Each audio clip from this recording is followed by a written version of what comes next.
Non mais sacré nom d'un chien, c'est par une fournaise de malade que je voulais savourer ce joyau architectural. Eh bien oui, chose promise, chose due, me voilà en face du village fortifié, la principale des kasbahs de Ouarzazate, on l'appelle la kasbah Taourirt, édifiée au début du XVIIe siècle. Cette kasbah m'en jette plein la vue chaque fois que je viens à Ouarzazate, je passe par ici, c'est un pèlerinage obligatoire, mais franchement c'est à couper le souffle, a fortiori cette enceinte militaire qui elle est faite de paille et de terre fine, ce doit être a priori de l'argile. Une technique appelée pisé, un isolant thermique éco-responsable qui coûte 3 fois rien, à ne pas confondre en revanche avec le torchis qui lui est une technique propre à nous, propre à l'architecture française.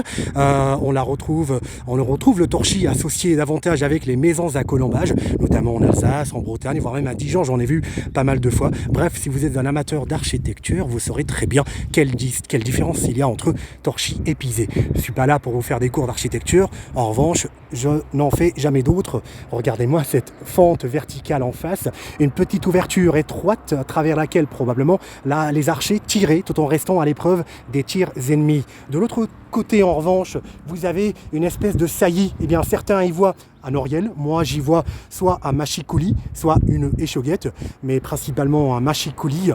Ça nous vient de l'ancien français, mâcher le cou. Pourquoi? Parce que ce genre de saillie que l'on appelle aussi avant-corps, petite structure parallélépipédique, permettait à travers un plancher ajouré de flanquer justement des projectiles, de manière donc à broyer le cou aux assaillants ainsi qu'aux vilains petits canards. D'où justement mâcher le cou, et donc ça a été altéré en machicoulis qui s'écrit aujourd'hui en un seul mot, machicoulis.